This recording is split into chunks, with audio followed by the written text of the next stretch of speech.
Meeting is being recorded.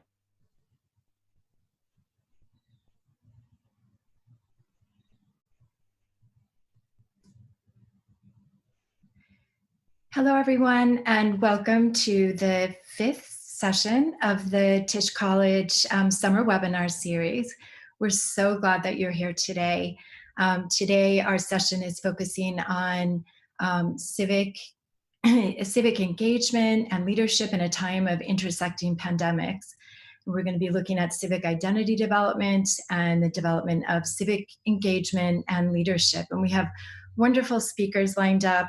And we'll start with Andres Gonzalez, who is a co-founder of the Holistic Life Foundation. He has been practicing mindfulness meditation and teaching around the world to diverse populations for over 18 years. And Andres is a master, and we're so grateful to have you here with us today, Andres, to start us off with a breath meditation to help us to just calm and to ground ourselves before we begin. So thank you so much again for being here. Thank you so much for having me. Good morning, everybody.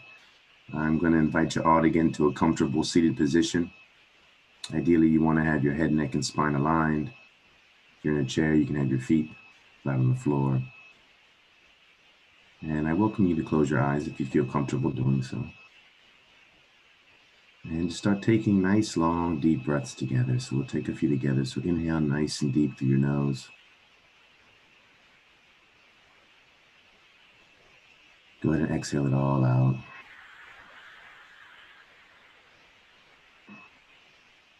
Inhale deep again.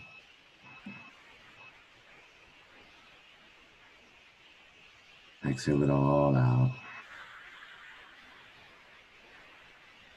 We'll do one more together. Inhale nice and deep.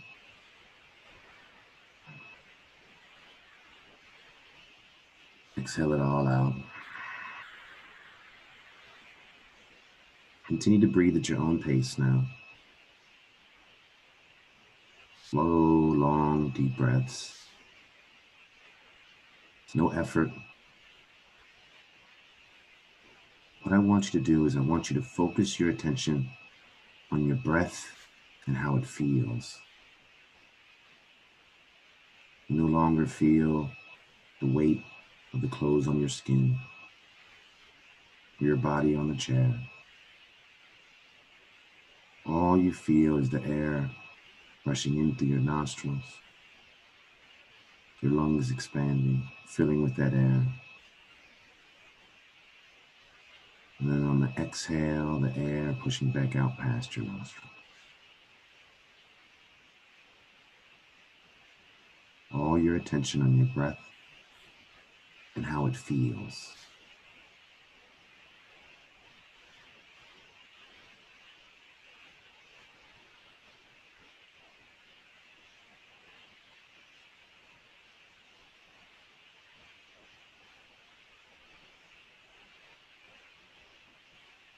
If you happen to get distracted by a thought or external sound, that's okay.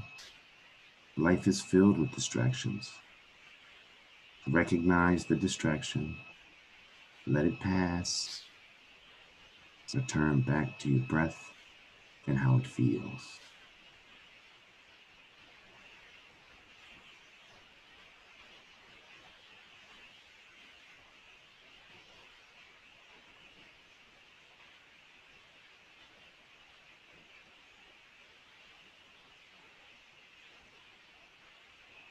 So we're going to continue to keep our attention on our breath. We're going to shift it subtly away from how it feels to how it sounds. So you may not have noticed this before, but your inhale has a particular sound, as does your exhale.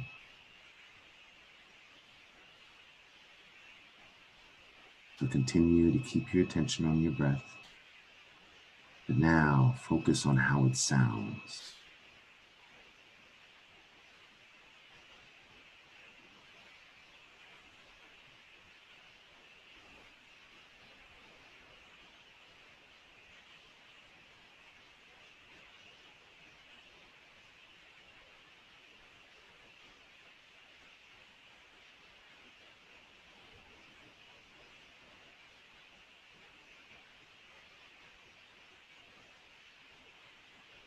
Lastly, I invite you to take your mind, have your mind focus on your breath, on how it feels and how it sounds.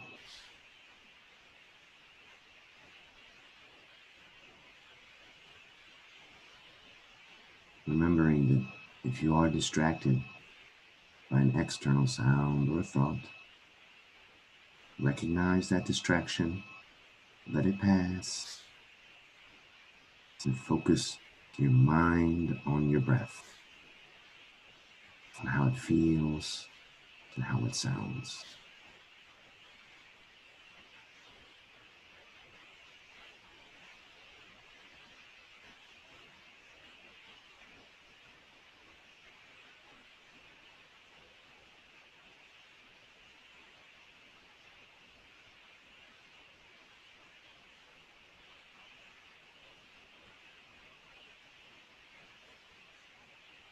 So now we will bring our attention back to our bodies by slowly wiggling our fingers and our toes, rolling our wrists and our ankles. You can stretch your neck out by just turning your head from side to side. And if you had your eyes closed, take your time. You can blink them open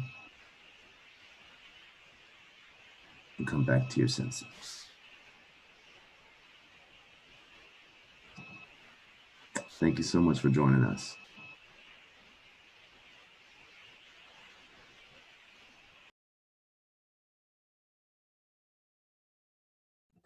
Thank you so much, Andres. Thank you for that grounding practice.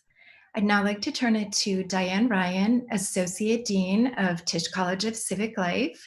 And Diane will go over a really important framing of looking at civic identity development for civic engagement and civic leadership. Thank you so much, Diane.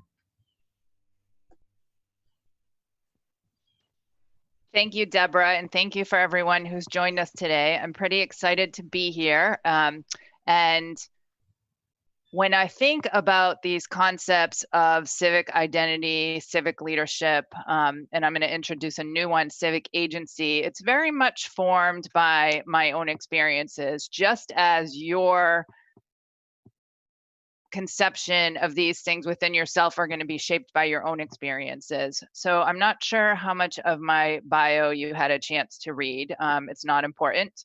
I'll just give you the highlights right now. So before I came to Tufts, I served for almost 30 years in the Army. And the last 10 years of that, I spent on the faculty at the United States Military Academy at West Point, where I taught psychology, and by training, I'm a social psychologist.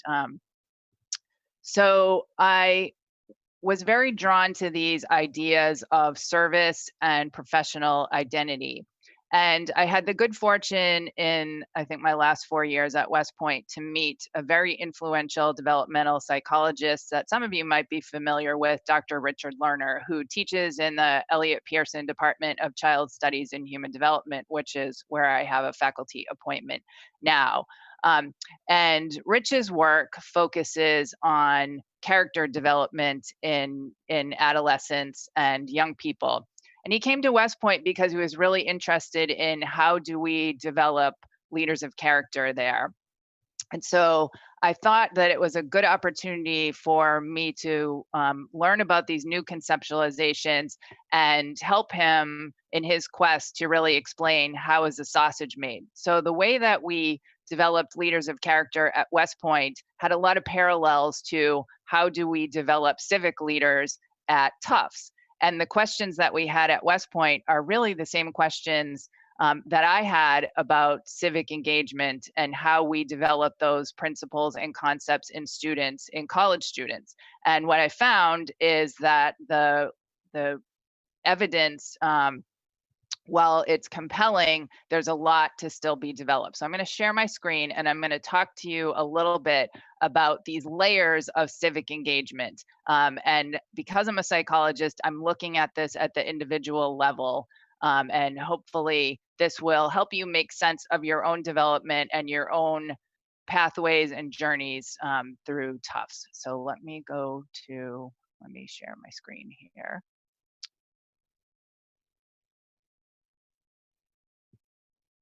One second.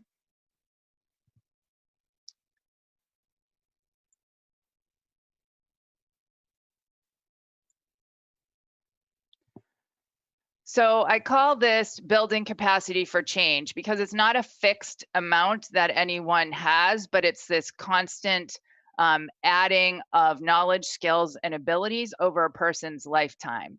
And what it ultimately starts with is the individual person. And at the core of this is a person's civic identity. So that is, how do we see ourselves? Do we see ourselves as having the efficacy to actually do things? And what is our purpose as part of a community? And what does it mean to be a responsible citizen? So what are the values and the virtues that you possess inside yourself, along with the knowledge that you need to accumulate and the skills that you need to develop in order to, be an authentic person and an engaged citizen? This is what we consider the intrapersonal. So being a leader is as much about who you are as a person. And if these things are not in alignment, it'll be really difficult to have true effectiveness. So the next layer outside of this is the leadership component. So this is the interpersonal aspects of your development, the knowledge, skills, and abilities that you need to possess in order to be able to effectively influence people. So what are some of those social and emotional skills that you developed internally as part of your identity that manifest in your relationships with others? So do you have a strong sense of empathy? Are you a good communicator? What are the tools that you have in your toolbox in order to influence people that are not necessarily transactional? So what are the transformational things that you are able to do to inspire others? And what are the gifts that you have that you give in community? Leadership is not necessarily being in charge, but it's what is the value and the contribution that you make. And then the last layer that we have in this personal development is the idea of civic agency. So this is the knowledge and the skills that you develop around navigating systems, because ultimately this is a very systems-based approach that the various strengths that you draw on will matter depending on what context you're particularly in. So at this layer, you're thinking about what are the opportunities that you can seize and leverage. What is the knowledge that you need to cultivate in yourself? Like some of the topics that we've discussed in this weekly webinar about systemic racism and how do we deal with implicit bias, and what kind of inequities are there in systems we have of healthcare, of food justice, and other sorts of contexts. Making yourself as knowledgeable as possible about those things so that you know when it is appropriate to work either inside or outside of a bureaucracy to achieve these sustainable social change initiatives. And again, this is at the structural level of engagement. Ultimately, all of these things work together and they have to be in alignment. So who you are, your sense of self, has to match with the kind of leadership that you employ when you're working with others. You also have to make sure that you have the right tools and knowledge about the system that you're working in. You have to ask good questions. You have to know who to ask those questions to. And ultimately, all of these things work together to help propel you into greater ability and building more capacity for yourself to be an effective citizen and work with others to achieve change. So some of the questions that you should ask yourself as you kind of map out what is your roadmap for development are things like, What's my purpose in life? What are the things that I value? A good place to look would be your role models. So who are the people that you look to, that you admire, and what are the values that they manifest in their leadership? And what are the strengths that you can bring to kind of develop those values within yourself? Asking, who are your communities and who are the people that are influential in those communities, and how do you best leverage your personal strengths and talents to make a meaningful contribution to those collective goals? And then finally, looking around in whatever context that you're in, asking yourself, what are the barriers to sustainable change in those areas? What are the strengths and opportunities that I could potentially leverage along with people on my team to make a lasting difference in this world? At this point, I want to make a shameless plug for a class that I'm teaching in the fall called Developing Leaders Who Make a Difference. And it's all about leader development along these 3 layers. So ultimately, it's leading yourself, leading small teams, and leading organizations. Because I really feel that when you separate those things out and work on them simultaneously and make sure they're aligned, you have a much greater potential for actually accomplishing the things that you set out to do. So that about covers the things that I want to talk about. I don't know, Peter, if there are any questions in the chat. I might be able to take 1 or 2.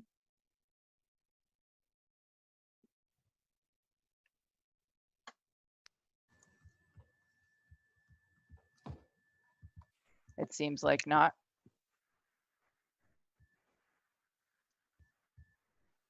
All right, well then I'm happy to introduce our next presenter. So Sara Johnson is an assistant professor and one of my wonderful colleagues in the Elliott Pearson Department of Child Studies and Human Development. I also want to point out that she is now a 2-time Tisch Faculty Fellow. She's just been renewed for a 2nd year. And we're very excited to have her because she is a methodological genius, I will say. I know she would be very humble, but you know, quantitatively, she's got some skills, and she is really helping us to measure how are we making a difference, particularly with civic identity. And then she doesn't know this yet, but she's going to help us develop measures for these other areas as well, because it's really important for us to have a way to quantify what kind of job we're doing. Before I turn it over to Sara, I just want to say I'm so proud of the people that have committed to doing this webinar. You're obviously all very interested in your own development as citizens, and that is so valuable to us at Tisch College. So thank you for joining us, and I look forward to Sara's presentation. Thank you. All right, thank you, Diane. Thank you, Deborah. Thank you, everyone who puts these webinars together. I'm super excited to be here and to maybe help you think about and personalize the process that Diane was talking about just a moment ago. Actually, Diane, you really couldn't have done a better overall framework for what I'm going to talk about today if I had written it myself. So I appreciate very much the lead up to this. So I'm going to go ahead and share my screen.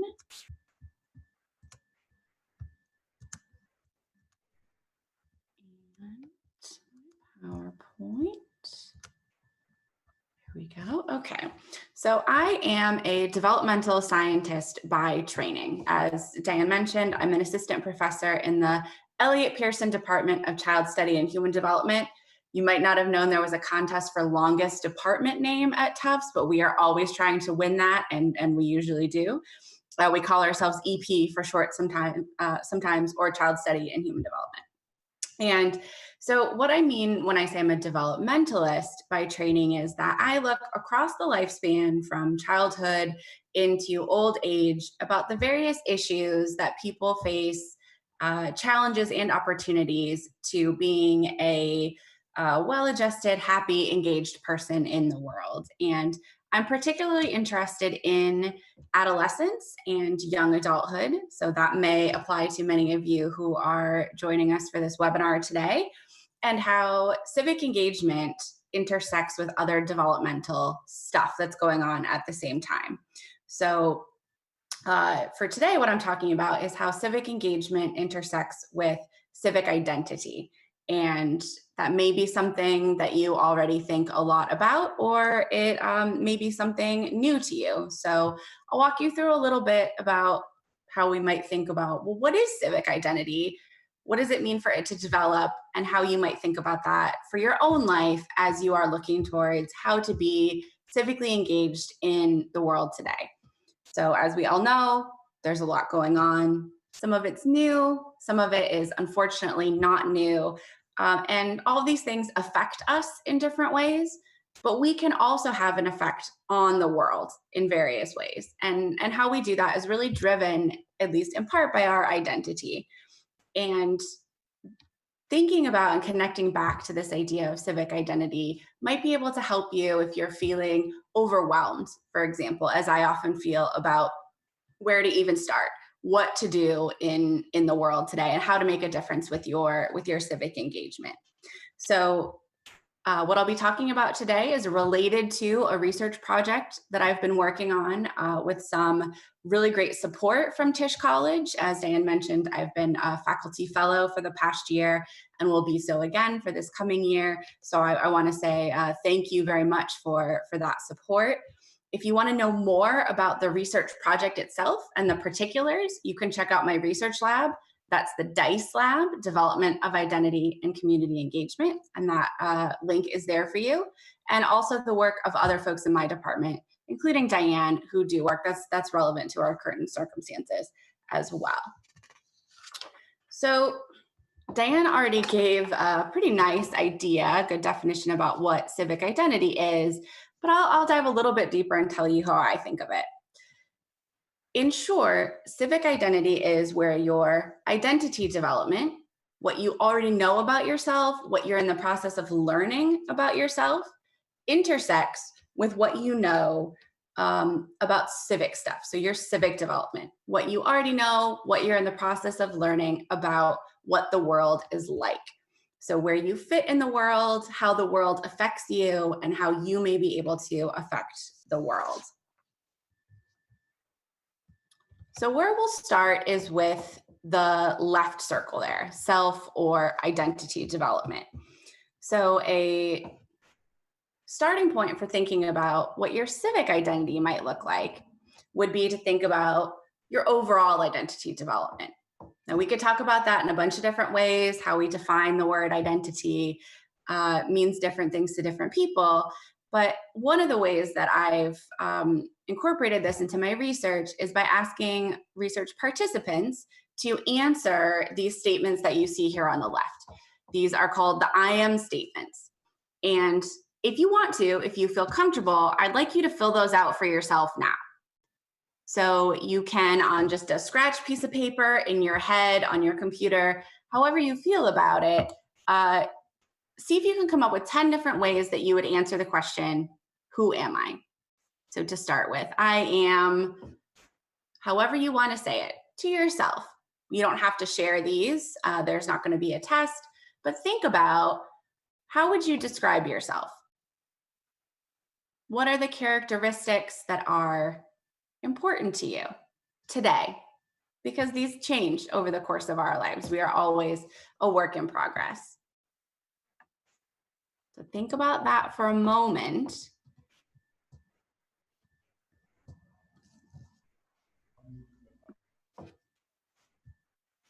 And then if you are comfortable, we'd like you to choose whichever of these characteristics you think is most important to you today at this moment, the most important way that you would describe yourself right now. Go ahead and write those in the chat. And what we're going to do is, Deborah has very nicely volunteered to use your responses to create a Wordle for us, similar to the Wordle that you see on the screen right now.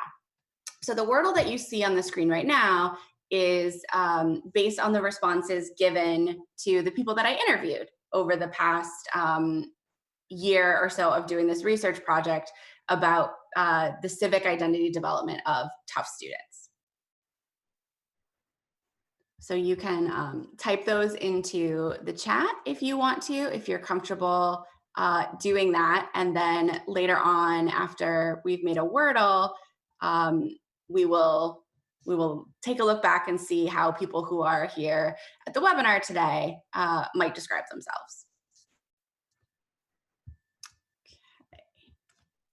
So while you're writing those in the chat, maybe even thinking about those a little bit more, I will continue on to the next slide, but please do feel free to keep adding those into the chat.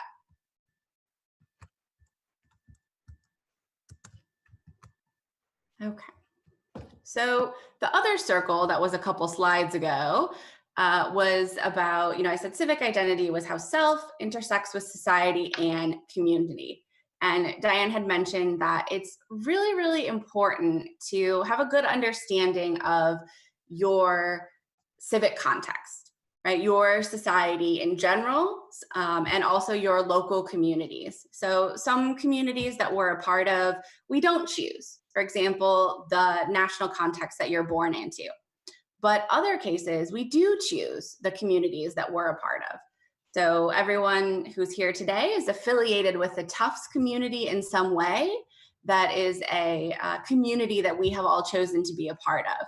So whether it's, for me, being born in the US, it's important for me to understand, what is going on in the US context now. For me, as a person who's affiliated with Tufts, it's important also for me to have a thorough understanding of the Tufts context as well.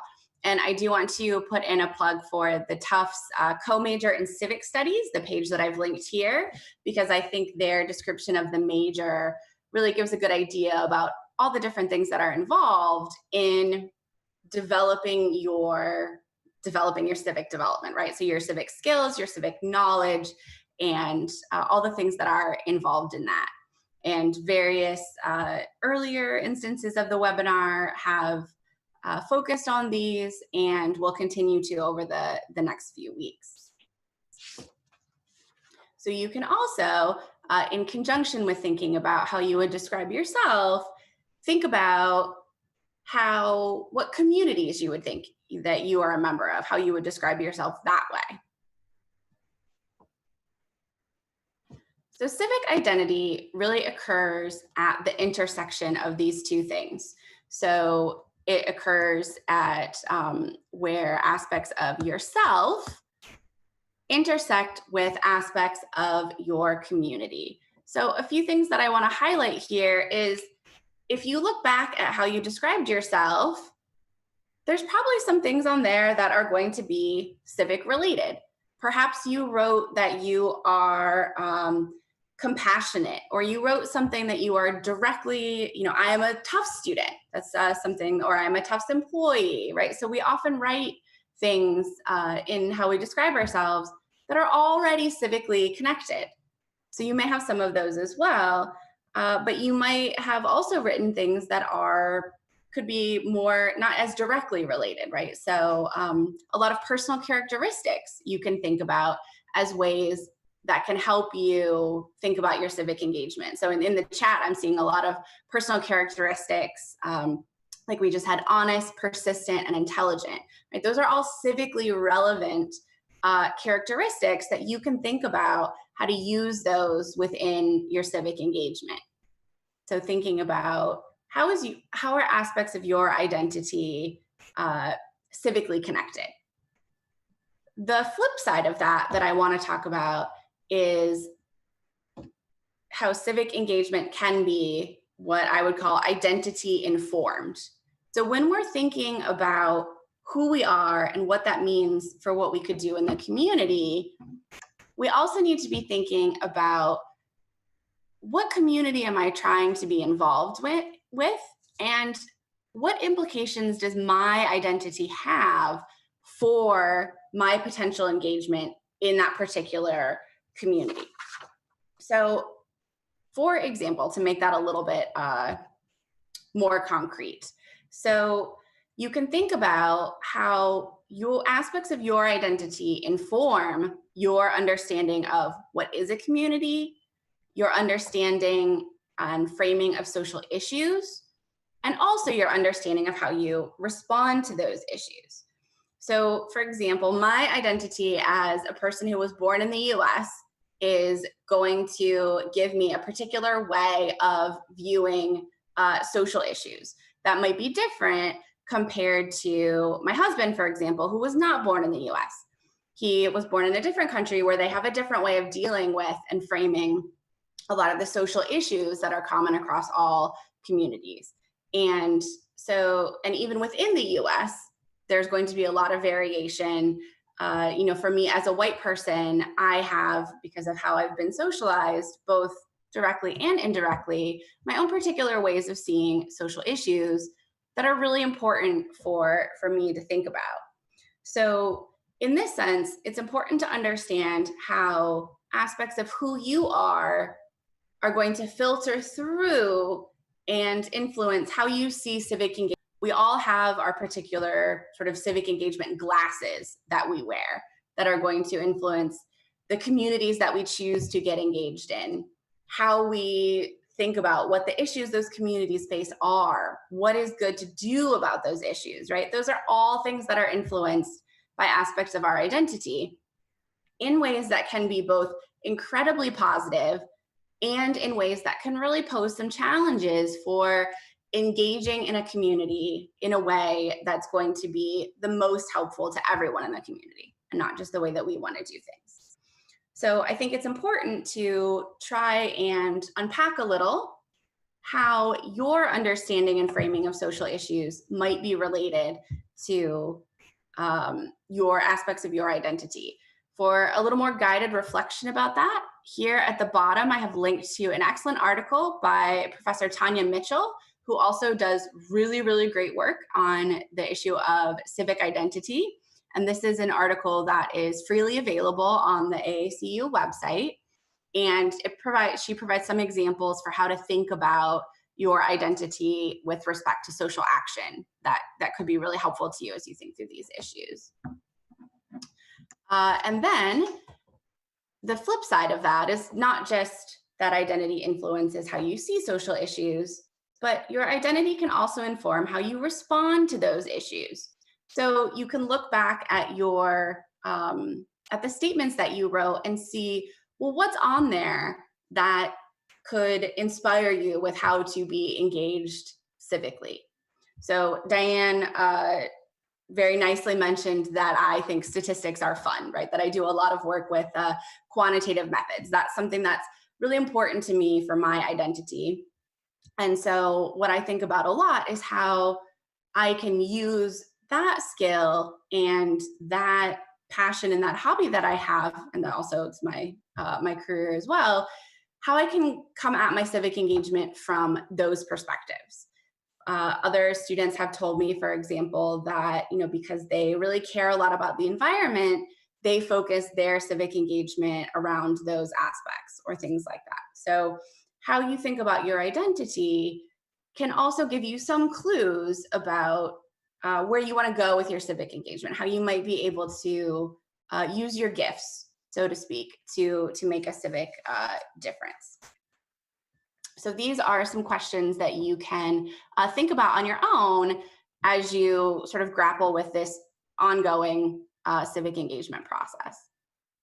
And I will end with a quote, again, from Tanya Mitchell, because I think these issues are always important to think about, but especially as for many people, they're really thinking about how to address structural issues in their civic engagement. Many folks are thinking about their own role in that. For example, me as a white person, I'm thinking a lot about how I benefit from and am complicit, however unintentionally, in white supremacy and racism. And that process can be uncomfortable. And it's important to sit with that discomfort, especially if you're a person who realizes that you've been benefiting in particular ways. And I think Dr. Mitchell gives some good food for thought here on how focusing on identity can bring up some uncomfortable stuff, but because it's so salient to most of us, it can also really give us a place to move forward and thinking about thinking about how our identities can support action towards change. We all have a particular role that we can play based on who we are and the kind of person we want to become. And that can help us deal a little bit with how to move forward with our civic engagement. I see Peter has popped up, so I'm wondering if there's any questions or if we want to also see the Wordle. Deborah, I think the Wordle's coming. I think the Wordle is coming. And questions are welcome. People should put them in the Q&A. I guess to give people a minute to think of any questions, I'll ask one, which is just, you want to, in a way, you've already been talking about this. That was great, by the way. Thank you so much.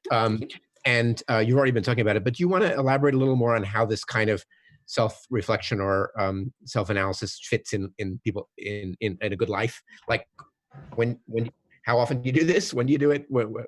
How does it fit in with taking action? Well, what we know from theory and literature regarding identity development is that it's really a process, and it's a lifelong process. Rather, to be very cliche about it, it's a journey, not a destination, if you will. I think these issues become more or less salient to people over various points in their lives. Major decisions sort of come and go. There's these processes that people, there's our Wordle. Great. It's so much prettier than the one I made. So it's really nice colors. So I think it's this lifelong process that, and another thing I would say is that our identities, whether we are thinking about them or not, are always impacting the place that we're in, right? They may be more or less salient to us in various places, but no matter what you're doing, your identities are coming into play in what you're doing in some way. And so I think it's important to bring these ideas and think about, like, okay, what identities am I bringing to this civic engagement? How might that be playing out here? And what should I be learning about other people's perspective, about people who have identities that are different than mine? I mean, I'm definitely biased as a developmentalist who's interested in identity, but I think it's always important. And I think it can really help clarify a lot of issues for people about where to go and what to do. One more quick question for me, since I don't see, I do see a question appear. Derek Souza, how do you see that the Tufts community can take direct action to not only recognize their complicitness and benefits from structural racism, but also actually make a more equitable space for students of minority backgrounds on campus? Okay, so how do I think Tufts community can take direct action? I think one of the things that I've been thinking a lot about lately is how we, in my department specifically, but in a lot of departments, how we talk about these things in our curriculum. And Tufts is a research university, and one of the legacies of white supremacy in academia is that we have this idea about scientists and faculty as these sort of like neutral, objective folks who are just like transmitting knowledge. And I think really to see sustained change and to make Tufts and all universities a more equitable place, we need to turn that around a little bit and think about how spaces are co-created and whose voices are heard, and how we talk about some of these things that are not talked about very much, a lot of the sort of unwritten things that go on, and really interrogating whose voices are represented and whose identities are portrayed as the ones that are normal compared to the ones that are not normal, and change a lot of those narratives. And that's a longer term process. Sarah, we have another one from Abigail Alpern-Fish. How can students best support each other through the process of developing their civic identities in a time of remote learning? And then she actually corrects it to students and teachers. So I think it's just for a lot of students and faculty who I talk to, acknowledging that this is an identity exploration process that's happening, I think can be really powerful. Can be a lot of pressure to have the answers. And I think providing spaces to be supportive of each other, of talking about options, ways of being, thinking about who am I now? What kind of person do I want to be? What are the options, right? We're always constantly constantly developing. So I think supporting each other and being curious about others' identity development and bringing that into a conversation in a little more explicit way can be really helpful to folks. Awesome, thank you. Those are the questions. Did you want to comment at all on the Wordle? Can we throw that back up there for a second? I would like that. Yeah. I saw somebody else say dog mom, so I said dog dad in order to promote dog to a larger size. Yeah. I also do Yeah. it. I am in fact a dog dad, but I was voting for more dog. So you can see here, and a lot of these things are reflected in, when I've asked folks this before, there's a lot, we all are, holistic people with a lot of different characteristics and things that are important to us, but are part of what I think in developmental science, we often think of identity as sort of this like just personal thing, like within a person, which it is. But this also shows how important relationships are and communities are to identity, and that we see student, we see friend, we see Tufts, we see dog, your pet-parent relationships. I see sister on here. I see Afro-Latino. So I see all these various communities that people are connected to as a very important part of their identity as well. So identity is a personal project as well as a community project, and I think that really comes through when you ask people what's important to their identity. Awesome. Thank you. So that I think you gave people a lot of both broad insight and also some practical activities and skills. So to keep everybody, including me, will keep asking ourselves these questions. And it connects also beautifully to what Diane Ryan had laid out earlier. So thank you. Thanks for joining. Thank you so much for having me. Yeah, no, it's fun to have you here. So my job now, I'm Peter Levine from Tisch College, and my job now is to just introduce our upcoming panel, excellent panel. Two of the three are called Maia and graduated from Tufts, and they're the kind of the panelists. Maia Raynor-French, a class of 16, Peace and Justice Studies major, is now the legislative director for State Senator Sonia Chang Diaz, who is the first Latina elected to the state Senate. Actually, the Massachusetts legislature has an incredible lack of diversity and inclusion, but Senator Chang Diaz is making a positive difference there. And I would say for people who have never experienced legislative staff at both the state and national level, these are the hardest working, most substantive, least recognized salt of the earth people in our political system. I've always been incredibly impressed by legislative staff, and the legislative director is a very key staff member. And of course, the state Senate is a powerful part of our world, and a small body, and the senators are significant people. And then Maia Pace, class of 18, Peace and Justice Studies. We've worked together, so I've been incredibly impressed and moved to be part of the program that she is the chief program officer now. Well, I'm not part of it, but to have been connected to it. So Maia is one of the founders and leaders of Lead for America, LFA. Lead for America has recently started up and grown in an incredible way to be an effective startup nonprofit. So the basic model is placing young college graduates in city or local government positions for a couple of years. They also have a fantastic intensive training program, which is practically like a master's degree that Maia and colleagues created from scratch to get people ready for this service. So I hope she'll talk more about it, but it's incredible that this is happening, and the participants are an amazing group who I got to meet. And then the moderator is our colleague, Professor Alnoor Ebrahim, both at Fletcher and at Tisch. Alnoor is an expert on civil society, nonprofits, accountability, measurement, development, leadership, teaches a leadership course that you can't get into at the Fletcher School because it's so popular, deservedly so. And his work is compelling and accessible in ways that you might not expect, just because you might have stereotypes about professors. So, for example, his most recent book is called Measuring Social Change: Performance and Accountability in a Complex World. And that's a good title, it's accurate, but I don't know if you would realize how compelling messages of the book are for practical people. So I watched Alnoor do a seminar for nonprofit leaders in the Boston area, and it's not a dry book about how to measure things. It's a kind of compelling book that asks you basically your purpose in a compelling way. So he's a great interlocutor.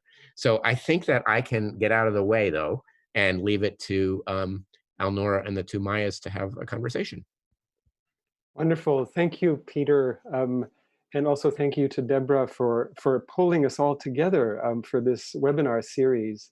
And a big warm welcome to Maia and Maia, who I have never met before, and I've heard wonderful things about you.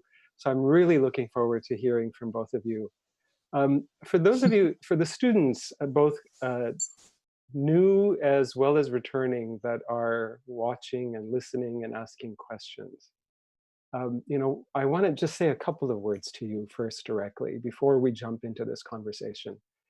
One is, I often get the question from students, if we're going to be learning at least partly remotely through formats like this, can it be personal? Can we really get a feeling for people? Can we really get to know each other? Can we really get to interact? And my answer to you is, it's obviously not the same as in person.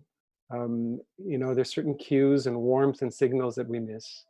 But it's different. And there's other things that we can pick up and do and learn. And I'm hopeful, and I think you will find that in the next 40 minutes, you will get a feeling for who Maia Raynor-French is, and who Maia Pace is, and what drives them, and what makes them get up and do the work that they do every day, and that commitment. And I think that can be transmitted in a virtual or remote format. And so I ask you to stick with it and to take it with the value that it offers.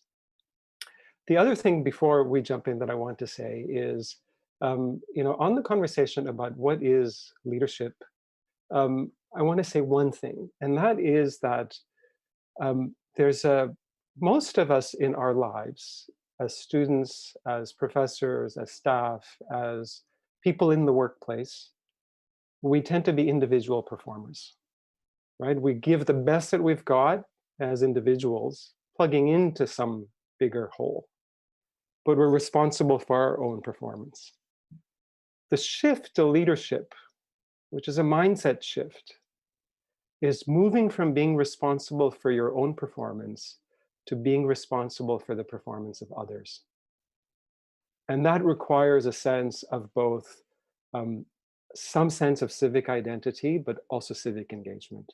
And so it's really about the bigger whole and how you're going to make that happen when you're not taking credit for the performance, but you are responsible for it to some degree. So without further commentary, I want to open this up to Maia Pace and Maia Raynor-French, Maia with a Y and Maia with an I. And so perhaps Maia with an I, if we could start with you. You're in this political world. I wonder if you might just— Hi, Alnoor. Hi, Professor. Hi. Please call me Alnoor. Call me by my first name. I prefer it. If you would just take a minute, right? Very short. Tell us just what is it that you do in your current job?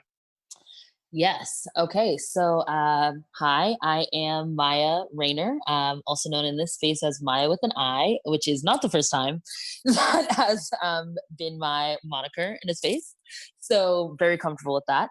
I am, as I said, legislative director to State Senator Sonia Chang Diaz. And I've been in that role since the beginning of 2020 and worked with her since 2018 and started out as one of her legislative aides. And first, I just want to preface this by saying that every legislative office operates very differently. Legislators are very much so in control of what sort of tasks are going on, what are the roles for every person in their office. So I definitely say our office is based kind of on an organizer model where each of us, we have 6 of us split up the different issue areas and committees that the Senate and House have set up to track that legislation, follow up with constituents in those areas, and prepare the senator to take votes. So in a nutshell, that is a big part of the legislative work in my job. And I primarily focus on child welfare, issues of racial justice and policing, housing, economic development, and youth violence prevention. So those are the topics that I spend most of my time analyzing, making connections with advocates, and connecting with constituents on their kind of concerns, or, sometimes just praise, not always just concerns about what's going on in those areas, as well as we operate, our district is only in Boston. We have about a third of Boston, including the neighborhoods of Roxbury, Jamaica Plain, Mission Hill, Rosendale, Mattapan, Dorchester, and Hyde Park. Hope I didn't forget anyone. It can be very testy out there if you do. But we also, in order to make sure that we're not just very plugged into our issue areas, but also our district. We split up our district based on neighborhoods. So I am the neighborhood liaison to Roxbury and Dorchester in our community. So that means I go to a lot of district meetings about things like gentrification and development, transportation issues on the bus and T.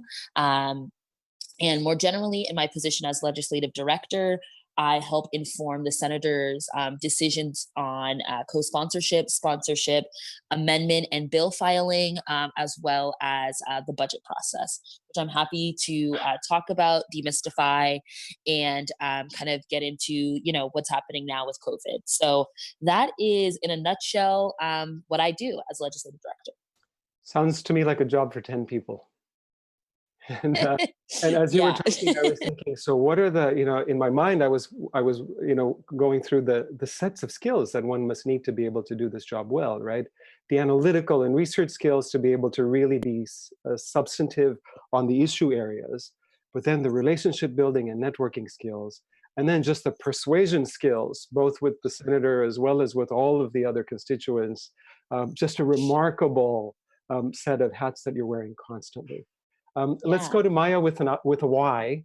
Would you tell us briefly about what it is that you do?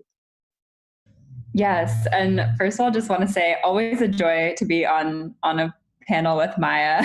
She was one of my inspirations during my time at Tufts, and now that we're both graduates, it's just, super fun and amazing to be online with you, as well as all the folks from Tisch. What an incredible pod of leaders and inspirations for my work and for me as a leader. So thank you so much to everyone for having me. Yes, my role, so Peter mentioned a little bit about kind of what LFA does. My role is, broadly speaking, thinking about how we turn that vision of, getting young people back to their hometowns and serving in high impact positions alongside of local leadership. What does that look like in practice, and how do we know that it's working? So I have my hands in a little bit of everything along the pipeline, from post recruitment, so talking with community leaders at the local level and saying, if you had a magic wand or 48 hours in a day, what would you be doing that you aren't currently able to do? And what sort of talent and skill sets do you need to be able to get that task done? This can look like everything from affordable housing policy to climate change policy to tackling substance abuse within a given county. So it really kind of spans a lot of different issue areas. And then I also work with our applicants to support them in returning back home and either finding placements, finding those community leaders, or slotting them into existing placements that we've recruited throughout the year. And then we work on building this month of training, which Peter mentioned, and we have a lot of our former presenters at this training online right now. Deborah, Peter, Diane, Jen, I'm sure others as well. But anyways, it was a really fun month of training. We are having to kind of reconfigure this given COVID. We can't do a month in person, so we're going to be doing a week of virtual training and then 3 more weeks kind of staggered throughout the year. But that's kind of a hefty bucket of designing curriculum and really thinking, what does it look like to equip these young leaders with the technical skills they need to do local change work thoughtfully and with a equity mindset? And then what sort of leadership development do they need? And how do we build a strong cohort community? Because what we've heard from our fellows is that that is really the thing that carries them in their work when they are, often one of the only young people returning to their hometowns, particularly in rural areas, or kind of feeling like they might be standing alone in some of their work. And then, of course, we're a small and and scrappy team, so we do a lot of fundraising and thinking about how we can develop our strategy and kind of expand the work that we're doing to more communities across the country. So, yeah, I think that's my role in a nutshell. And of course, like supporting our current cohort of fellows as they are out in the world. I do a lot of talking with the folks who are out there, hearing about their stories, supporting whatever it is that they need troubleshooting or mental health support or connecting them with other resources. So could you give us just to make this concrete a couple of examples of the kind of placements that fellows get? Yes, yeah, thanks for the question. So things have changed a lot since COVID. Folks slotted into, a certain project scope. I mentioned Boone County, West Virginia, and I mentioned substance abuse work. One of our fellows, Rachel, is in Boone County, West Virginia. She's working with the Day Report Center there, which is one of the only treatment service centers in the region. And it's the county that's hardest hit by the opioid crisis in the country. And she is kind of the second in command at the Day Report Center. She's working to fundraise, working to build strong relationships with county stakeholders and also with folks at the state level to make sure that the Day Report Center has the resources, both financial, medical, relational, that they need to do the work that they do so well. Another fellow, just to speak specifically to the COVID pandemic, Shundine Herrera is back home in the Navajo Nation in Monument Valley, Utah. Since COVID hit, she's been working with a core group of Navajo women to develop a fundraiser, which has raised over $5 million to date to distribute food and PPE across the reservation. They've distributed to about over 10,000 households so far in the past, 3 or 4 months alone. So we're seeing just kind of, I am like never fail to be blown away by our fellows. They're doing really amazing and transformative work back on their home communities. But I hope that grounds a little Yeah, bit. no, that helps a great deal. And also just to hear that there's so much work to be done in our home communities. We often tend to think of social changes out there, but actually it's right here. And Definitely. Both of you really embody that. I wonder if I can take you both back in time a little bit. And really get at this question of, so both Diane and Sara talked about identity, civic identity. And if you would just kind of go back in time was there a key moment, an event, that was important in shaping your civic identity, that helped you clarify what it is that's sort of central to you as a person that then you wanted to take action on in the world? So Maia with an I, could we start with you again? Yeah, for sure. First off, Maia, I heard about that last fellow's work in the Atlantic, I think, and so that's awesome to hear. Yeah. So for me, I am very much, I think this framing of what makes up your civic identity really begs the question of like, what is the line between the personal and political? And so for me, I am a queer Black woman, and I work and help represent the neighborhood that not only I was raised in, but my mom, my dad, my grandparents, and my great-grandparents were born and raised in. So for me, my civic identity is really based on that local connections, legacy, and also just having deep connection with the growth of a community. So I really think less about my civic identity as how I created it, but rather reclaimed it. And I think as a Black woman in particular, those sorts of aspects of my identity that, I wasn't able to choose made it so a lot of people were trying to define what my civic identity is and what a lot of other Black folks and women civic identity is. So for me, I really grew up with the sense that being from a family of with long ties in our community of Roxbury, where there are so many needs, and not because of a lack of drive, but just of the conditions of social investment and infrastructure and attention that the government is giving to our neighborhoods and communities.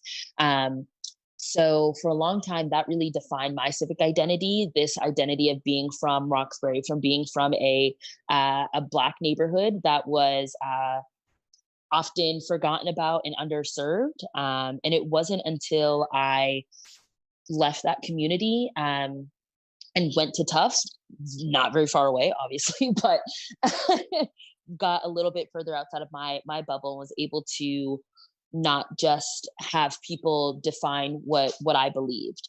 And it really was the organizing that I got involved in at Tufts related to consent activism on campus that allowed me to take that time to figure out where do I align personally, not just where my demographic aligns.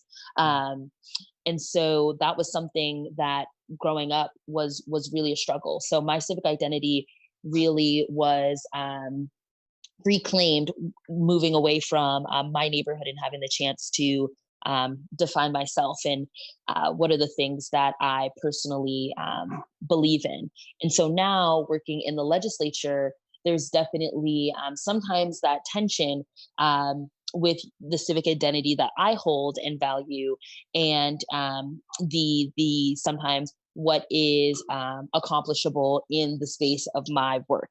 So those are always in tension. Definitely feel really glad to be supported by a legislator of color who understands what it can be like to have other folks want to define your civic identity. However, she's one of 40. So we have a lot of times where we have to figure out how to stay true to ourselves while also moving the ball forward. And so that is something that is a struggle. And so that act of reclaiming my civic identity is something that I try to center and think about every day, particularly before getting into this work. Thank you very much for that.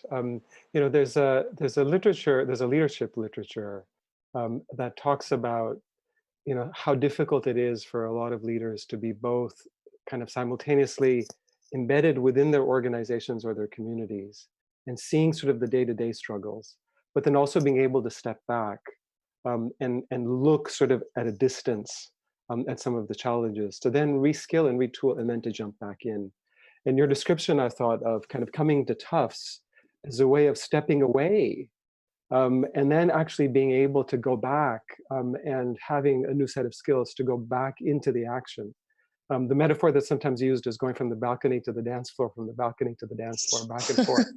And we need to actually be able to do both. And you've just captured that in such a beautiful way. Maia, how about you? Is there a moment, an event that captures this for you? Maia Pace. Yeah. Thanks, Maia, for sharing a bit of your story. I trace my moment also back to my childhood. I grew up in rural Northern California on an intentional community that was off the grid. And so we quite literally relied on one another to get anything done, whether it was, oh, did I freeze? No, you're good. Okay. Great. I got the warning that my internet connection was unstable. So, and we quite literally relied on each other to get anything done. We needed, Daryl's expertise in carpentry, and we needed Michael to design the buildings, and we needed Sara to grow the garden. And I think growing up steeped in that environment and also being part of a family that was frequently attending protests, that kind of ingrained in me this idea that we need each other to survive. And I didn't really realize that or see that until I also left that community and went to a high school that was very different from where I had grown up, and saw, you know, that folks didn't have the same network of relational care, I guess, to call people into the reality that we build the community that we are a part of. And so I share that origin story of sorts because it has really deeply informed my understanding that to create the change that we want, it is in our power to do it, and we need each other to do it as well. We need each other's skill sets, we need each other's expertise, we need each other's dedication. And I also at Tufts was kind of woke up to this reality that the Tufts campus, the Tufts community could teach me things about what it meant to take civic action around me that I hadn't previously understood. And so learning about case studies of change happening at the local level and how those could ripple out to, you know, the national, the international scale was deeply impactful. And getting a chance to work alongside of other Tufts students to think about, you know, how can we start to weave community more strongly on this campus while also activating towards a given vision of change was deeply impactful for me. I used to feel a lot of embarrassment about my childhood, I suppose, feeling like it was too different or weird or something like that. And I think now I look back on my family and the community I grew up in with a lot of gratitude for leaning into, I think, what their values were and trying to live in a different way. And while I think that for me looks different now, that kind of constant reckoning of how can I show up for my community? What do I have to offer? And what does it look like to meaningfully offer that feels like it grounds me as I move through the world. And more importantly, I think is something that I see in our fellows and that I see in my community members, and that deeply inspires me. So for me, there wasn't necessarily a specific moment of reckoning, but rather I think a thread of kind of unraveling of this narrative of community-based change that started from my young childhood.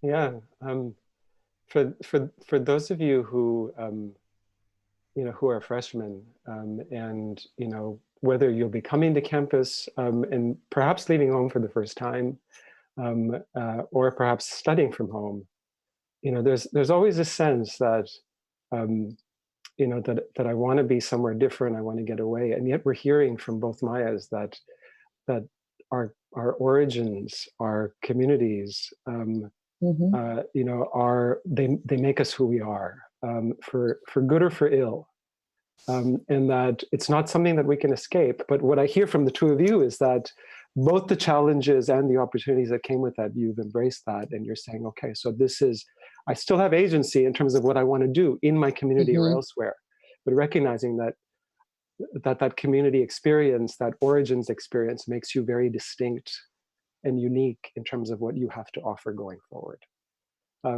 You know, the other thing I'm hearing from your comments just now, Maia, is this interesting perspective on agency. That, you know, on one side, you know, we can be agents of change. We have the power within us to do things, and that sort of individual strength and power. But at the same time, to actually affect change, we need to do it with and through others. And so that both of those aspects comes back to sort of personal identity and then civic identity as well. Yeah. So I wonder now if we can fast forward to the present day. And both of you have already touched on this a little bit, but how sort of in this moment, you know, where we're sort of facing and navigating multiple pandemics, as Deborah put it in her opening, you know, the COVID crisis, the racial justice and equity set of challenges that we're facing, economic crisis, environmental crisis. I mean, there's just so much happening all at once. It's so overwhelming. has this in any way changed the way that you think about civic engagement in your day-to-day work? And this time we'll start with Maia with the why, and then we'll come to you, Maia Raynor, after that. Great. Yeah. Well, I think that the piece that you just lifted up, Alnoor, of the beautiful tension and I think balance of grappling with one's own ability to serve, and also the reality that we cannot do it alone and that we must, that the very act of building relationships is transformational, I think has been deeply grounding in this moment.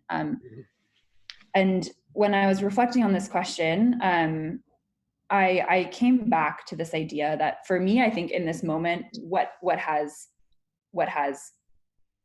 changed, or perhaps change isn't quite the right word, but rather been re-cemented in a certain way, is the reality that I want to, be as much of a vessel for the change I believe in as possible.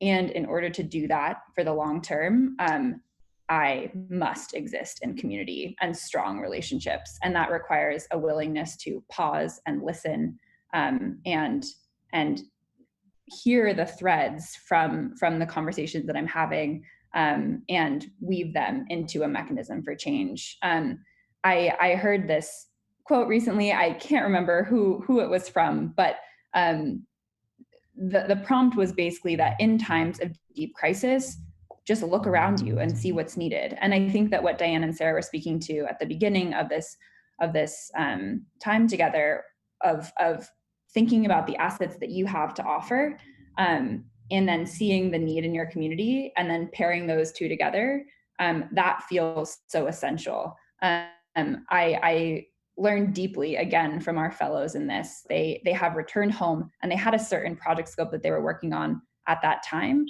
or at the point of their return. And now that they're home, they are constantly reassessing kind of how they can be most of service, given the skill sets that they have, the stories that they hold, the people that they're in relationship with, and the needs of their community. So I guess to circle back to your, yeah, go ahead. Is it, sorry to interrupt, is it changing how you prepare them? So in terms of the work that you do at Lead for America? Yeah.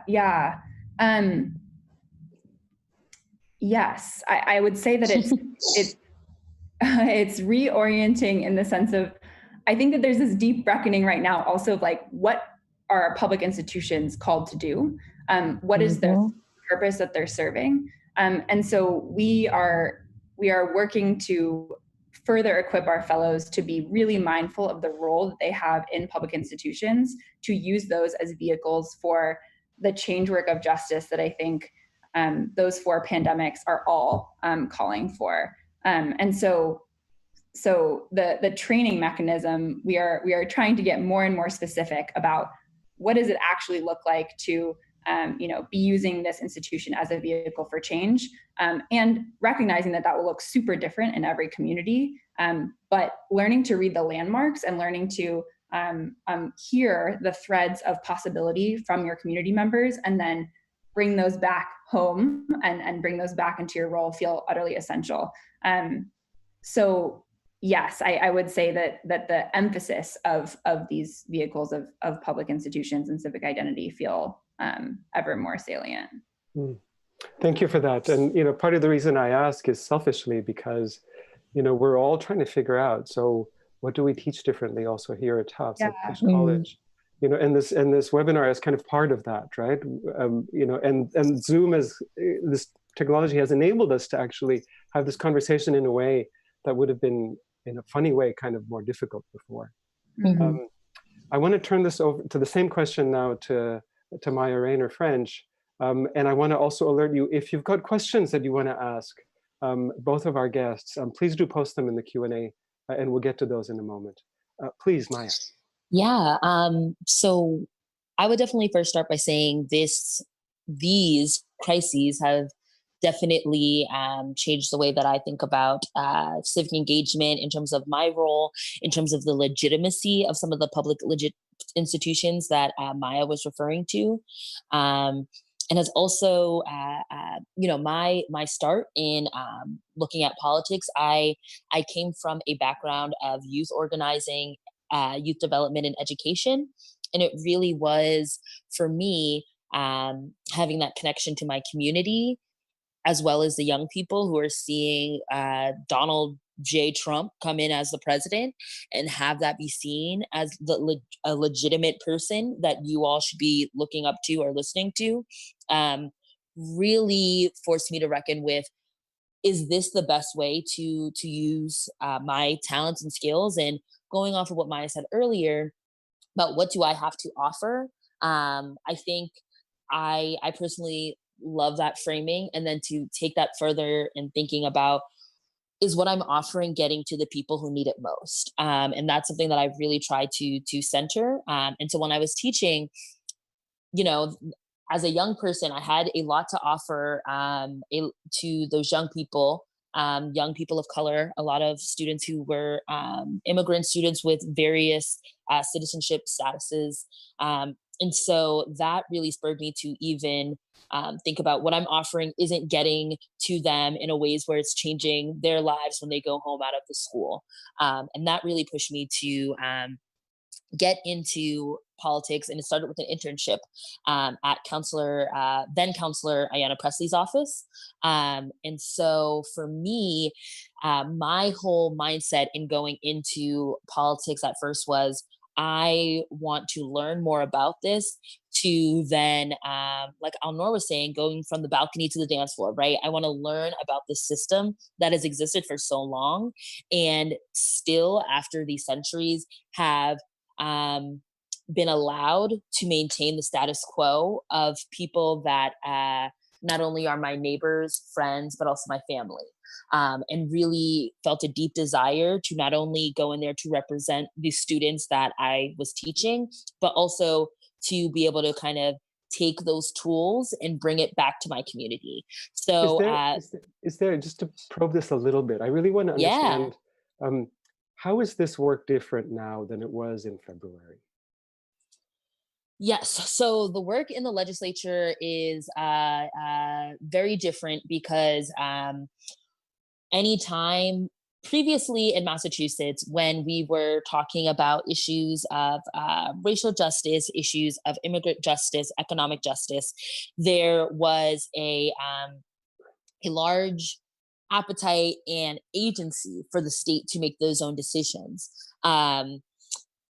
And be open to advocacy from constituents and senators and legislatures. Now, with this different economic situation, while the state legally does have the agency to make any changes to its law or budget priorities that it sees fit by going through the legislative process, the fact of the federal government being so shoddy at providing reimbursements, at making sure that states are able to do the work that they need to do, has now kind of frozen in its tracks any sort of advocacy around racial justice that costs money.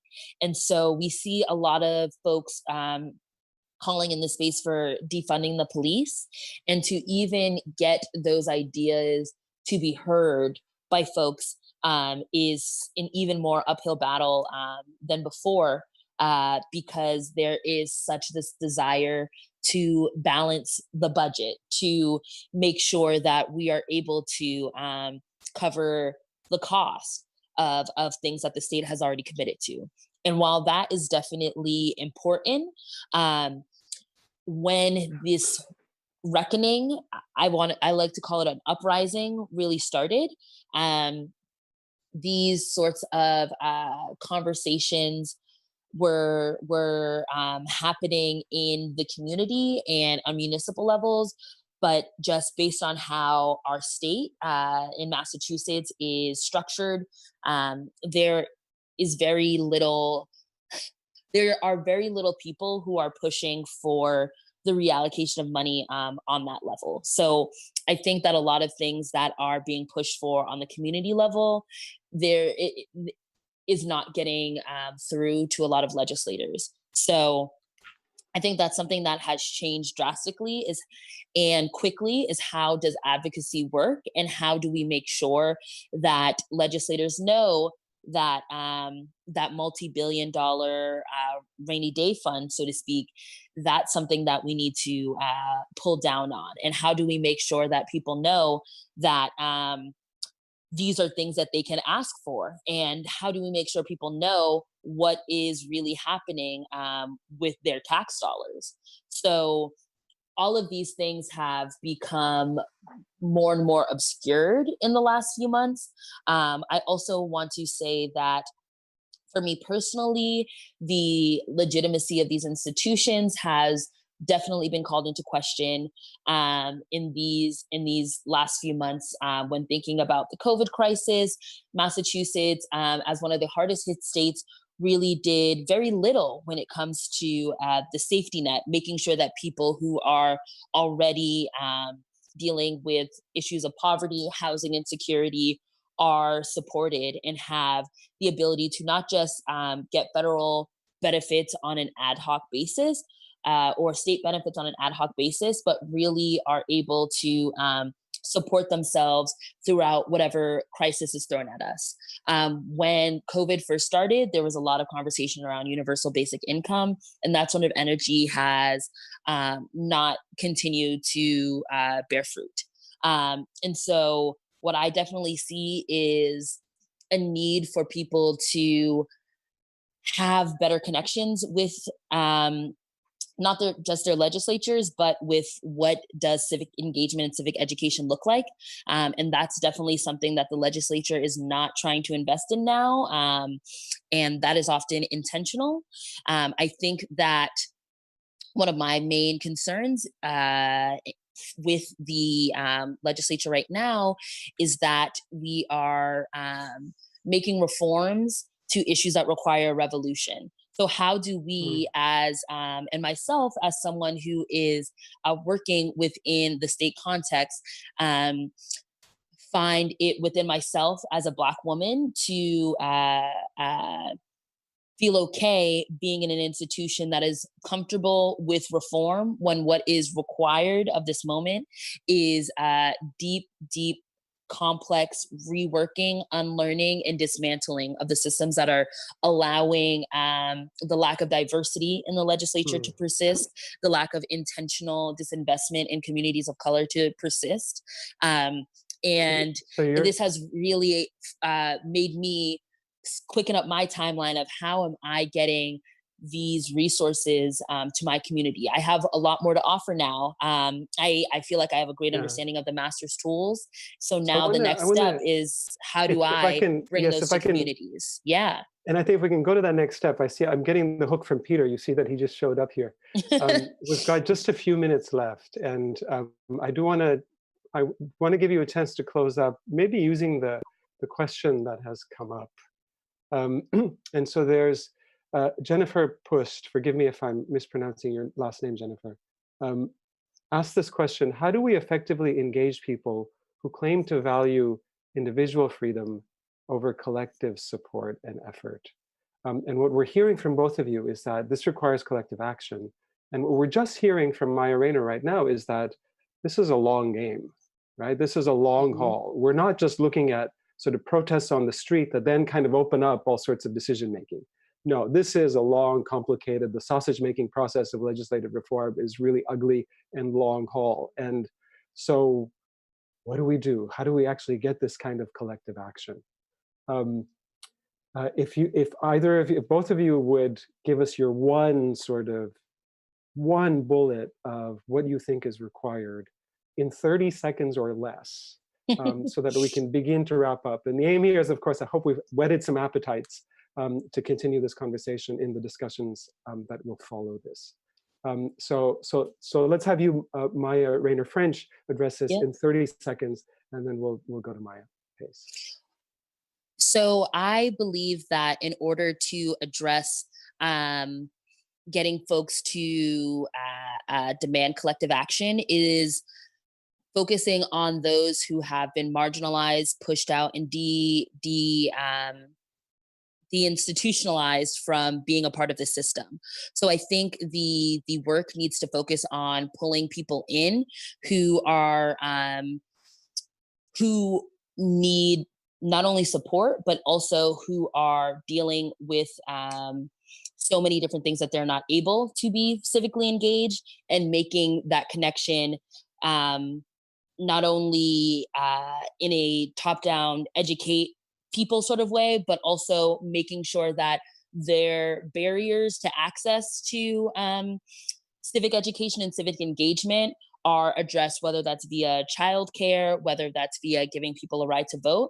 And I think that where if our energy is focused on people on the margins, those folks are the majority when you think about how the power structure in our country works, that sort of collectivism, in my opinion, would be enough to counteract folks who are worried about their individual freedoms at this moment.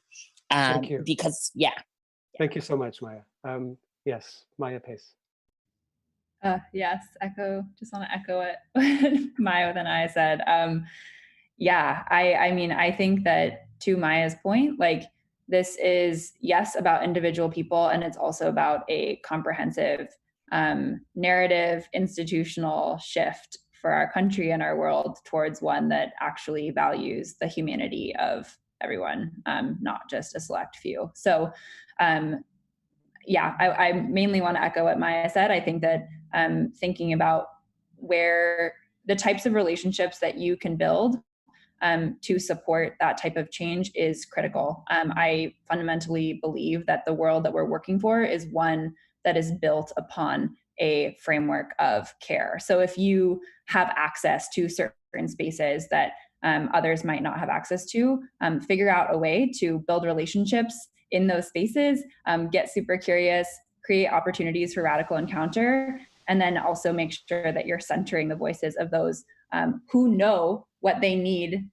to feel like their humanity is valued, and those who are often rendered invisible despite having, very full-hearted ideas about this vision of the world we're working for. So, Definitely. Yeah.